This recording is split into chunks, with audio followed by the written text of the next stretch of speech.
बातमीना बुलेटिनची सुरुवात बातमी आहे ती पवारांची। आम्हाला विधानसभा जिंकून राज्य हातात घ्यायचं आहे असं वक्तव्य शरद पवार यांनी केलंय।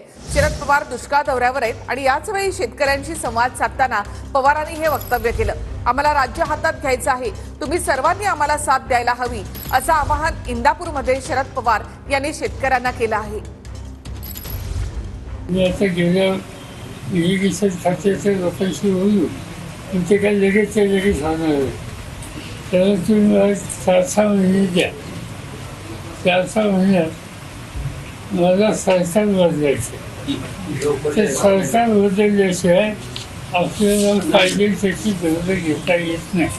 शेवटी सत्तेचा वापर हा ज्यांनी सत्ता दिली त्यांच्यासाठी करायचं, त्यांना या सगळ्या गोष्टीच्या संबंधीचा तिथवंच रहस्य मला समजू शकत नाही। आणि त्यामुळं आज ज्यांच्या हातात सत्ता त्यांना आम्ही सांगू, विनंती करू, पण जर नाही घडलं तर मला 4-6 महिन्याच्या नंतर ही धोरणं ठरवायचे अधिकार तुम्हाला लोकांच्या हातात द्यायचे।